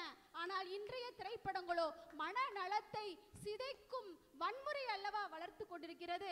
நிறைவாக ஐயா ஒரு கவிதையோடு நிறைவு செய்கிறேன். பாரம்பரியம் இன்று பழமையாகி போனது, பண்பாடு இன்று பெரும் பாடாகி போனது. புதுமைகளில் கலாச்சாரம் தொலையுது, அன்று வாழ்ந்த வாழ்க்கையோ கனவாகி போனது. கைபேசிதான் மனிதனையே ஆழுது, மனிதா நீ விழிக்க வேண்டிய நேரம் இது, உன்னையே நீ செதுக்க வேண்டிய நெஞ்சில் உறுதியை எடு என்று கூறி நடுவர் அவர்கள் நல்லதொரு தீர்ப்பை வழங்குவார் என்ற நம்பிக்கையோடு விடைபெறுகிறேன். நன்றி, வணக்கம். அருமை. ரோசி கவிதையெல்லாம் சொல்லியிருக்காங்க, கொஞ்சம் யோசி. நடுவர் ஐயா அவர்களுக்கும் நீ ரொம்ப உயரமா இருக்கடா, மேல நடுவர் ஐயா அவர்களுக்கும் ஆசிரியர்களுக்கும் எனது ஆண் சிங்கங்களுக்கும் பெண் சிங்க பெண்களுக்கும் என் மாலை வணக்கம். சிங்கம் அது சிங்க பெண்ணா? சரி ஐயா, அந்த காலத்துல பொம்பளை பிள்ளை பிறந்தா கள்ளிப்பால் ஊத்தி கொண்டாங்க, உங்களுக்கு தெரியும்ல? அது நம்ம ஏரியால இல்ல, உசிலாம்பட்டி ஏரியால இங்க இருக்க ஒவ்வொரு பெண்களுக்கும் தெரியும்லையா? ஆனா இந்த காலத்துல இப்படி இல்லையா, எல்லாமே பொம்பளை பிள்ளைங்க தான் எல்லாமே உள்ள இருக்கு. எங்க பாட்டிகிட்ட கேட்டையா, எதுக்கு பாட்டி அந்த காலத்துல பொம்பளை பிள்ளைலாம் கள்ளிப்பால் ஊத்தி கொண்டீங்கன்னு? பொம்பளை பிள்ளை பிறந்தா செலவா இருக்குமா, அதனாலதான் பொம்பளை பிள்ளை வேணான்னு சொன்னோன்னு. என்ன செலவா இருக்கு உங்களுக்குன்னா, அந்த பொம்பளை பிள்ளை வளர்ந்துச்சுன்னா கல்யாணம் பண்ணி கொடுக்கணும், அதுக்கு சீர் செய்யணும், அதுக்கு வளகாப்பு போடணும், அந்த குழந்தை பிறந்துச்சுன்னா அந்த பிள்ளைக்கு நம்ம நகை நட்டுலாம் போடணும், அதனாலதான் வேணான்னு சொன்னேன்னு சொன்னாங்க. ஏன் ஆம்பளை பையன் ஏன் பாட்டி வேணும்னு கேட்டதுக்கு, ஆண் வாரிசு இருந்தா நான் செத்த முன்னாடி கொல்லி வைக்க வேணும்னு சொன்னாங்க. ஏன் ஆம்பளை பை வச்சாதான் கொல்லி எரியுமா, நம்ம வச்சா எரியாதா? நாங்க எவ்வளவு எரிப்போம். சமீப காலத்துல நடந்ததுயா, சொல்லுங்கப்பா. நம்ம கோவையில பாலின விகிதத்துல பார்த்தா பெண் குழந்தை தான் இப்ப அதிகமா இருக்காங்க. ஆமா ஆமா, ஆண் வாரிசு இப்ப கம்மியாயிட்டே தான் வருது. பாரதி சொல்லுனதுயா, பட்டங்கள் ஆள்வதும் சட்டங்கள் செய்வதும் பாரின பெண்கள் நடத்த வந்தோம். பாரதி அந்த காலத்துல சொல்லிட்டு போனாரு, ஆனா இது இந்த காலத்துல தான் நடக்குது, நடைமுறைக்கு இப்பதானே வந்திருக்கு. அந்த காலத்துல ஆண் பசங்களை கல்யாணம் பண்ணி கொடுத்துட்டா அம்மா அப்பாவை விட்டுட்டு ஒய்ஃபோட வேற இடத்துக்கு போயிருவாங்க. ஆனா அந்த காலத்துலயும் பெண்கள் தான் அம்மா அப்பாவுக்கு கூட இருந்து கஞ்சி ஊத்தி காப்பாத்துனது. இந்த காலத்துலயும் அப்படிதான் இருக்காங்க, இப்படிதான் இருப்போம். ஆம்பளை தான் பாவம் பொண்டாட்டி பின்னாடி போறான், ஆனா அந்த பிள்ளை அம்மாவை கூட்டிட்டு அந்த வீட்டுக்கு வந்துரும். இங்க இருக்கிற ஒவ்வொரு பெண்களும் சிங்க பெண் தாயா. ஆமாப்பா, அவங்களே சிங்கம்னு சொல்லியிருக்கீங்க, ஞாபகம் வச்சுக்கோங்க. அந்த காலத்துல சாலை வசதி இல்லையா, தொலைபேசி வசதியும் கிடையாது, ஊர்வன வசதியும் கிடையாது. யாருக்காவது உடம்பு முடியலன்னா மாட்டு வண்டியில தான் தூக்கிட்டு போனாங்க, இல்லாட்டி தோள்பட்டை கட்ட வண்டி காப்பாத்த வந்த வண்டின்னு போகணும். அங்க ஒரு கிராமத்திலே மருத்துவ வச்சுன்னு ஒரு கிழவி இருப்பாங்க, அவங்க கிட்ட தான் தூக்கிட்டு போய் பார்க்கணும், அவங்க நாடி பிடிச்சு பாப்பாங்க, இல்லையா காப்பாத்த முடியாது போயிருச்சுன்னு. ஆனா இந்த காலத்துல அப்படி இல்லையா, அப்படி இல்ல, எந்த உயிரனாலும் காப்பாத்திடுறாங்க. சாக போற உயிரை ஹாஸ்பிடல்ல கொண்டு போனா கூட 10 லட்சம் ரூபாய் வாங்கிட்டு 10 நாளைக்கு வச்சிருந்து அனுப்புவாங்க. அப்படி சொல்லலையா, அந்த காலத்துல சரியான மருத்துவ வசதி இல்லையா, ஆனா இந்த காலத்துல எல்லா வசதியும் இருக்குயா. அந்த காலத்துல இறப்பு விகிதம் அதிகமா இருந்துச்சு, ஆனா இந்த காலத்துல இல்ல. இப்ப ஒரு கர்ப்பிணி பண்ணவே எடுத்துக்கங்க, அந்த காலத்துல என்ன உயிரை கையில புடிச்சிட்டு போகும், நம்ம உயிரோட இருப்போமா இல்ல நம்ம குழந்தை உயிரோட இருப்போமா? சின்ன குழந்தை இருக்கு, சிறுசா பெருசா அப்படி எல்லாம் பயம் இருக்கும். ஆனா அந்த காலத்துல நிறைய பேர் குழந்தை இறந்து போயிருவாங்க, இல்லாட்டி அம்மா இறந்து போயிருவாங்க. ஆனா இந்த காலத்துல அது இல்ல இல்லையா, எல்லாருமே நல்லா தானே இருக்காங்க. அந்த காலத்துல ஒரு குழந்தை பிறந்தா ஒண்ணு அந்த பிரசவித்த தாய் அழுவா, வேதனை இல்லை, இல்லைன்னா வெளியில வந்த குழந்தை அழுகும். இப்ப 2 பேருமே அழுகிறது இல்லை. மாமனாராவது புருஷனாவது வராண்டால நின்று அழுகிறான், 4 லட்சம் போச்சு, 5 லட்சம் போச்சு. ஐயா, அதே அந்த காலத்துல ஆம்பளை பையனா பிறந்துச்சுன்னா, எனக்கு ஆம்பளை பையன் பிறந்திருக்குன்னு ஊரெல்லாம் சுத்தி கொல்லி வைக்க பிறந்துட்டான். அதே பொம்பளை பிள்ளையா பிறந்துச்சுன்னா, எதிர்த்த வீட்டுக்காரன் பக்கத்து வீட்டுக்காரன் கூட பிறந்தவன் கூட பறக்காதவன் எல்லாம் சொல்றேன், பொட்ட பிள்ளை பிறந்திருக்கான் பொட்ட பிள்ளைன்னு. ஏன் பொம்பளை பிள்ளைன்னு அவளை இலக்காரமா போச்சா? இன்னைக்கு பொட்ட பிள்ளை தான் நின்று பேசுது. எப்படி பாண்டு இக்காலத்துல 2025 ஏற்படுத்தப்பட்ட திட்டம் விலையில்லா அவசர ஊர்தி. இது யாரால் உருவாக்கப்பட்டதுன்னா, ஒன்றிய சுகாதார குடும்ப நல அமைச்சரால் ஏற்படுத்தப்பட்டது. யாருக்காவது ஆக்சிடென்ட் ஆயிருச்சு, ஏதாவது பண்ணுச்சுன்னா 108 போன் எடுத்து அடுத்த 15 நிமிஷத்துல வந்து நிப்பாங்க. 108 அந்த காலத்துல அந்த வசதி இருந்துச்சாயா? இருக்கா? 1098 ஒன்னு இருக்கு, 1098. ஒரு பொம்பளை பிள்ளைக்கு சின்ன பிரச்சனைனா ஒரு போன் பண்ணா போதும், அப்படியே தூக்கிட்டு. இப்ப பிடிக்கிறதுக்கு தோதாத்தான் பசங்க முடி வச்சிருக்காங்க, அப்படியே அப்படி தூக்கிட்டு போயிருவாங்க. 1098 அருமையான நம்பர்ல. அதுல இப்ப இந்த காலத்துல தானே வந்துச்சு, அந்த காலத்துல அந்த காலத்துல எங்க இருந்துச்சு? ஏன்னா பொம்பளை பிள்ளைகளுக்கு அவ்வளவு தொந்தரவு இல்ல. 10-98க்கு அப்படி எதுவும் இல்லையா? அப்ப அந்த பிள்ளைகளுக்கு தெரியலையா? தெரியல, முன்னேற்றம் இல்ல, அறிவு வரல. ஆனா இந்த காலத்துல சாலை வசதி எல்லாமே இருக்குயா, எல்லாம் இருக்கு, போன் இருக்கு, கார் பஸ் எல்லாம் இருக்கு. நான் அந்த அண்ணிட்ட ஒண்ணு கேட்டுக்கிறேயா, அந்த காலத்தை பத்தி பேச வந்திருக்கேன்னு சொல்லிருக்காங்களே, அவங்க அந்த காலத்துல என்ன நடந்துதான் வந்திருக்கோம், இந்த காலத்துல தான் பஸ் வேன் எல்லாமே இருக்கு. இந்த காலம் தானே முக்கியம். இதுல அந்த காலத்துல வந்து பேண்ட் சட்டை எல்லாம் போட்டு வரணும், வேட்டி சட்டை போட்டு வரணும், ஒரு துணியை சுத்திட்டு வந்துட வேண்டியதானே, பள்ளி முருக மாதிரி வர வேண்டியதானே. இப்ப நீங்களே எடுத்துக்கங்க, நீங்களே எப்படி இந்த காலத்துல நான் ரெண்டு பக்கம் இல்ல, நான் ரெண்டு கேட்டா. இப்ப மழைக்கால வாழ்ற மக்கள் எல்லாம் இருக்காங்களையா, அவங்களுக்குலாம் வசதி எந்த வசதியும் கிடையாது. அவங்களுக்கு ஏதாவது ஆச்சுன்னா யாராலையும் பண்ண முடியாது. ஆனா இப்ப 108 இருக்குலையா, போன் அடிச்சு அடுத்த 15 நிமிஷத்துல அங்க இருப்பாங்க. அது அந்த ஆம்புலன்ஸ்க்குள்ள முதலீடு சிகிச்சைக்கு தேவையான அனைத்து பொருள் இருக்கியா, உள்ள ஒரு டாக்டர் நர்ஸ் யாராவது இருப்பாங்க. உங்களுக்கு தெரியாத ஒரு செய்தி சொல்லட்டுமா? சொல்லுங்க. 108க்குள்ள உடல் சிகிச்சைக்கு தேவையான எல்லா மருந்தும் இருக்கும். எலெக்ஷன் நேரத்தில் அதுல தான் பணம் போகும், ஒரு இடத்துல இருந்து இன்னொரு இடத்துக்கு.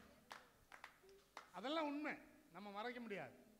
108க்கு ஒரு கவிதையா சொல்லுங்கப்பா. விபத்தோ தீயோ, குற்றங்களோ நண்பனோ, பகைவனோ அயலனோ, தயக்கமின்றி அழைத்திடுங்கள், ஒரு உயிரின் பிரிவை தடுத்திடுங்கள், அழைத்த உடனே அன்னை போல் எங்கிருந்தாலும் வேகமாய் வந்து உதவுவேன். அருமை அருமை. 108ஓட பலன் அப்படி இருக்கு. அந்த காலத்துல அவங்க சொன்னாங்களே, கடிதம் எழுதிருக்கீங்களா கடிதம் எழுதிருக்கீங்களான்னு.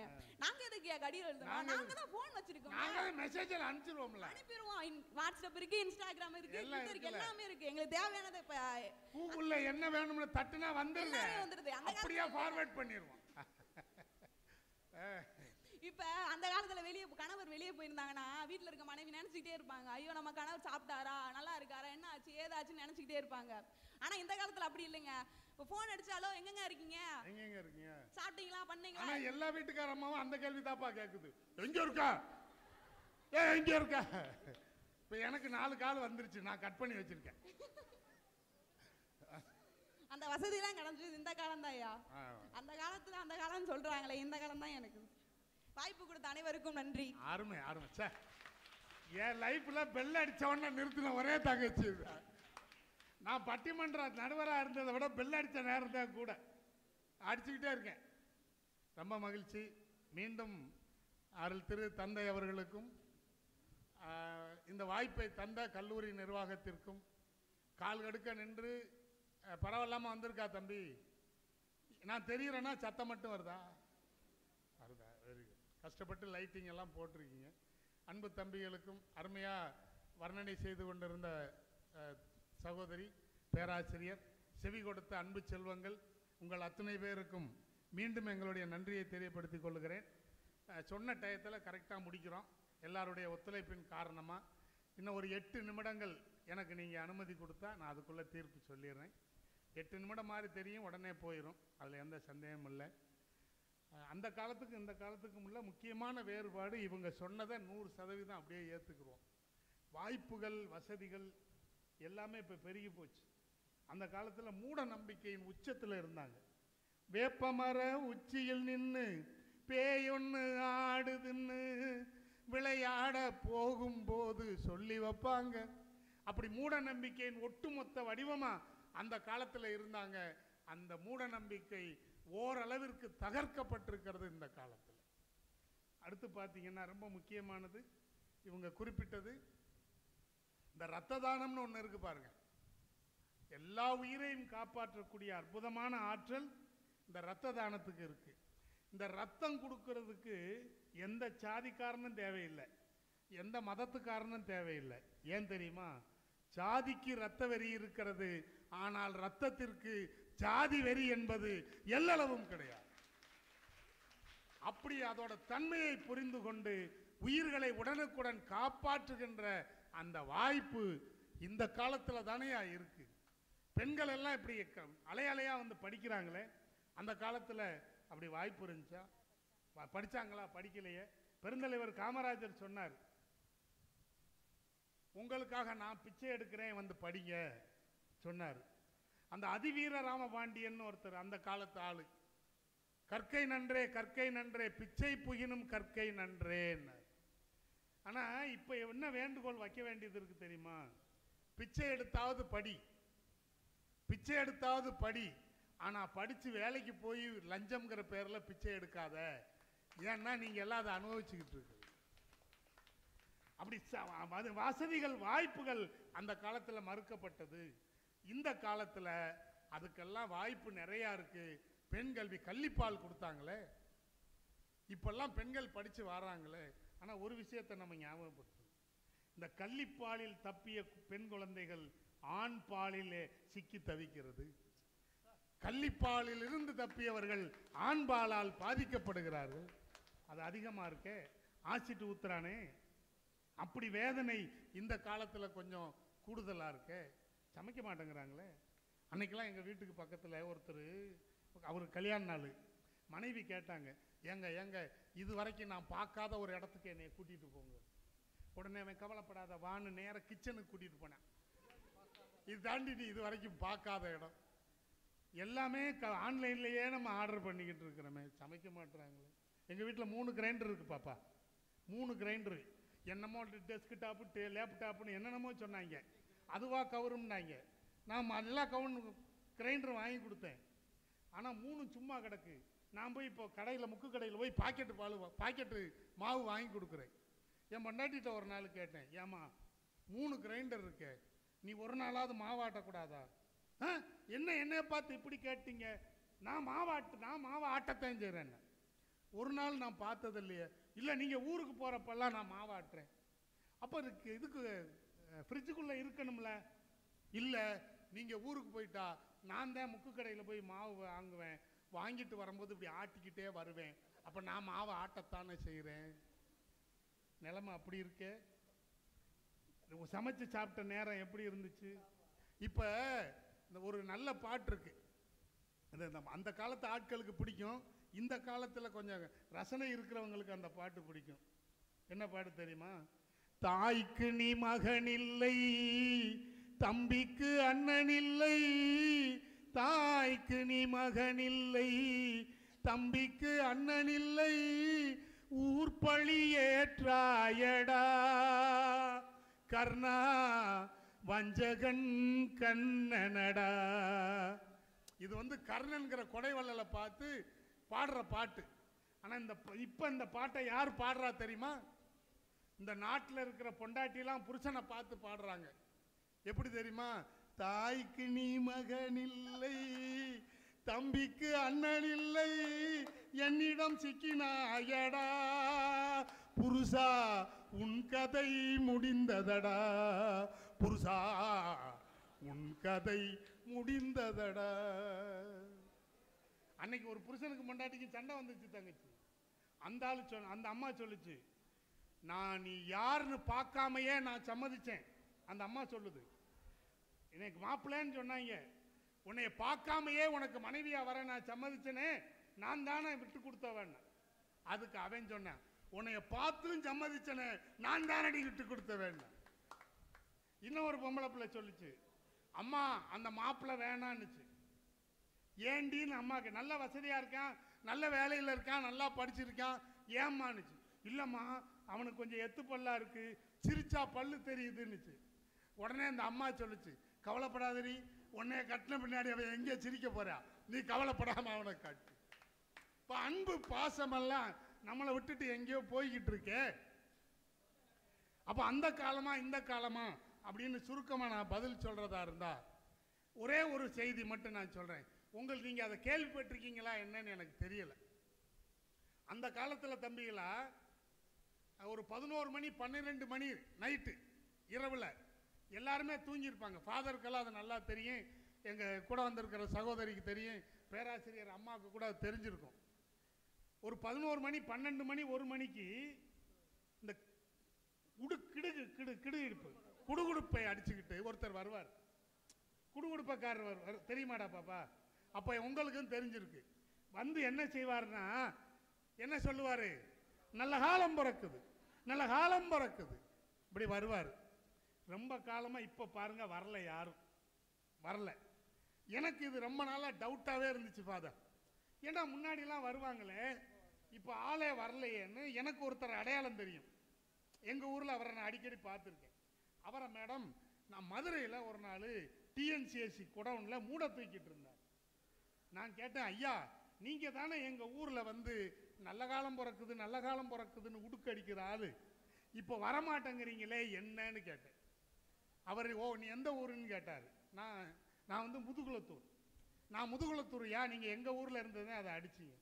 உடனே அவர், நான் அந்த கிடுகிடுப்பை அடித்தது நீ கேட்டிருக்கியா? கேட்டிருக்கேன். என்ன சொல்லுவேன்? ஜக்கம்மா சொல்கிறா நல்ல காலம் பிறக்குது, ஜக்கம்மா சொல்கிறா நல்ல காலம் பிறக்குது, அப்படி நான் சொல்லுவேனே, ஞாபகம் இருக்கா? ஆமாம்.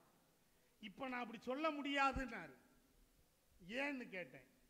இப்போ இருக்கிற அரசியல்வாதி, இப்போ இருக்கிற அரசாங்க அதிகாரி, இப்போ இருக்கிற மக்கள், இவங்க இருக்கிற நாட்டில் நல்ல காலம் பிறக்கிறதுக்கு வாய்ப்பே இல்லடா, சாமி பேரில் பொய் சொல்லி சோறு திங்கிறதுக்கு நான் தயாரா இல்லைன்னு ஒதுங்கி போகிற அளவுக்கு சமூகத்தில் பிரச்சனைகள் புறையோடி கிடக்க. அப்போ அமைதியாக இருந்துச்சு. அன்றங்கே ஒரு நாடு இருந்ததே, அந்நாட்டில் ஆறு இருந்ததே. அந்த பாட்டு பெரிய பாட்டு. அதில் சொல்லுவாங்க அன்றும் பல மதம் இருந்தது, அதையும் தாண்டி அன்பு இருந்தது, உன்னை படைத்தோன் என்னை படைத்தோன் என்றொரு சண்டை இல்லையே அப்படின்னு அந்த பாட்டு முடியும். ஆனால் இன்னைக்கு பார்த்தீங்கன்னா ஜாதியின் பெயரால் மதத்தின் பெயரால் சண்டையிட்டு கொண்டிருக்கின்ற மோசமான சூழ்நிலை இப்போ அதிகமாக இருக்கிறதோ என்கின்ற ஐயம் எனக்கு இருக்கு. உங்களுக்கு அந்த சந்தேகம் இல்லைன்னா நான் இந்த காலம்தான் அப்படின்னு நான் தீர்ப்பு சொல்லிடுறேன். இப்போ நல்லா தான் சார் இருக்கு. நாங்கள்லாம் பெண்கள் ரொம்ப சுதந்திரமாக ஒரு இடத்துக்கு எங்களால் தனியாக போயிட்டு வர முடியுது, எங்களுக்கு ஆபத்தே இல்லை அப்படின்னு இந்த தங்கங்கள் சொன்னால் நான் அதை கேட்டுக்கிறேன். இன்னொரு தங்கச்சி ஒரு வீட்டில், நான் அதோட முடிக்கிறேன், ஒரு பையனை அவங்க அம்மா திட்டினாங்க. மூதேவி, இங்கெல்லாம் நல்ல பிள்ளைங்களா இருக்காங்க. அந்த அம்மா மகனை திட்டுச்சு. ஏண்டா மூதேவி, முட்டாப்பையில, முடிய நிறையா வளர்க்காத, தோடு போடாத, கட்டங்கட்டமாக சட்டை போடாதன்னு சொன்னனே கேட்டியாடான்னு. அவன் கேட்டா இப்போ என்னம்மா நடந்து போச்சு, இப்போ என்ன நடந்து போச்சு? உடனே அந்த அம்மா சொன்னாங்க, அட மடப்பையில, உங்கள் அக்கால பொண்ணு பார்க்க வந்தவன் உன்னைய பிடிச்சிருக்குன்னு போயிட்டான்டான். ஆணுக்கும் பெண்ணுக்கும் பேதம் இல்லாத சூழல் நிலவுதா இல்லையா? அந்த காலத்தில் மூட நம்பிக்கை இருந்தது, ஆனால் தெய்வ பக்தி அதிகமாக இருந்தது. அது அந்த மூட நம்பிக்கையில் இருந்து அவர்களை சற்றே விலகி நிற்க வைத்தது. அந்த காலத்திலயா நீங்க படிக்கும்போது கிளாஸ்ல 2 பெரிய பசங்க இருப்பாங்க. தங்கை உங்களுக்கு தெரியாதுரா, கிளாஸ்ல 2 பெரிய பசங்க, அவங்களுக்கு வேலை என்னன்னா பள்ளிக்கூடத்துக்கு வராதவனெல்லாம் அடிச்சு இழுத்துட்டு வரணும். போய் அடிச்சு இழுத்துட்டு அவன் பள்ளிக்கூடம் வரல. இப்போ என்ன நடக்குது தெரியுமா? காலேஜுக்கு வர்ற ஸ்கூலுக்கு வர்ற பையனை நீ ஃபீஸ் கட்டலை வீட்டுக்கு ஓடு அப்படின்னு சொல்ற மோசமான சூழல் இந்த காலத்து நம்ம கல்லூரியில் இல்லை. பொதுவா கல்வி என்பது ஒரு சொத்து. ஆனா இப்ப சொத்தை வித்தாத்தான் கல்வியே வாங்க முடியும். எல்கேஜி காந்திஜி, நேருஜி, நேதாஜிக்கு இல்லாத மரியாதை எல்கேஜிக்கும் யூகேஜிக்கும் இருக்கிற மோசமான சூழ்நிலை இருக்கு. மருத்துவர்களின் பணி மிக மோசமா போயிட்டு. அவங்கள பத்தி எங்க அண்ணன் எப்பவுமே ஒரு கவிதை சொல்லுவாங்க.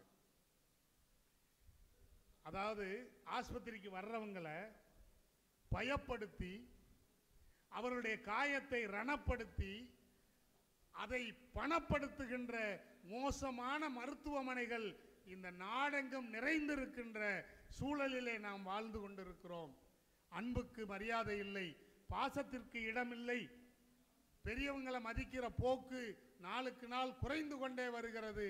அப்பா அம்மா அனாதை இல்லங்களிலும் முதியோர் இல்லங்களிலும் அனுப்பப்படுகின்ற மோசமான சூழ்நிலை நிலவுகின்ற இந்த சூழலிலே மனசாட்சி இருக்கின்ற யாரும் இந்த காலம்தான் அந்த காலத்தை விட மனநிறைவாகவும் மகிழ்ச்சியாகவும் இருக்கிறது என்று சொல்ல முடியாது என்கின்ற காரணத்தினால் ஓரளவு மனசாட்சியோடு இருக்கின்ற இந்த கருவாயன் சொல்லுகின்ற, ஏன்னா நம்ம சுப்ரீம் கோர்ட் தீர்ப்பையே மதிக்க போறதில்லை, இருந்தாலும் மரியாதைக்கு ஒரு தீர்ப்பு சொல்றேன். இந்த காலத்தை விட அந்த காலம்தான் மனநிறைவோடும் மகிழ்ச்சியோடும் இருக்கிறது என்று சொல்லி வணக்கத்திற்குரிய அருள் தந்தை அவர்களின் பாதங்களை வணங்கி அவர்களை வருக வருக என்று அன்போடு வணங்கி வரவேற்று வாய்ப்பளித்த நல்ல உள்ளங்களுக்கும் வாய்மொழி கேட்ட அன்பு செல்வங்களுக்கும் மீண்டும் நன்றியை கூறி நீங்களும் உங்கள் உற்றார் உறவினரும் உங்கள் குடும்பத்தினரும் இந்த கல்லூரியை சார்ந்த அத்துணை பெருமக்களும் நலமும் வளமும் நிறைவாக பெற்று ஆள்போல் தலைத்து அருகுபோல் வேர் ஊன்றி பல்லாண்டு பல்லாண்டு பல கோடி 100,000 ஆண்டு மகிழ்வோடு வாழ வேண்டும் என்று பட்டிமன்ற குழுவின் சார்பிலே வாழ்த்தி அந்த உலகத்தை காத்து ரட்சிக்க வந்த அந்த இயேசு பெருமான் எந்த காலத்திலும் எந்த நேரத்திலும் நன்றியால் உன்னை நான் துதிப்பேன் இயேசுவே உன்னை நான் துதிப்பேன் துதிப்பேன் எந்த வேளையிலும் துதிப்பேன் ஆதியும் நீரே அந்தம் நீரே ஜோதியும் நீரே என் சொந்தம் நீரே எந்த காலத்திலும் எந்த நேரத்திலும் நன்றியால் உம்மை நான் துதிப்பேன் இயேசுவே உன்னை நான் துதிப்பேன் துதிப்பேன் எந்த வேளையிலும் துதிப்பேன் அன்று இரட்சகரை வணங்கி உங்களை எல்லாம் வாழ்த்தி நன்றியோடு விடைபெறுகிறோம். நன்றி, வணக்கம், வாழ்த்துக்கள். 3 மணிக்கு முடிச்சிட்டோம். நன்றிக்கு வித்தாக்கும் நல்லொழுக்கம் என்னும் வள்ளுவனின் வாக்கிற்கிணங்க இந்நிகழ்வு சிறப்பாக நடந்தேற பல வழிகளில் உதவி புரிந்த அனைவருக்கும் முறையாக நன்றி கூற தமிழ் இலக்கியத்துறை மாணவ செல்வன் வீருராஜ் அவர்களை அன்புடன் அழைக்கின்றோம்.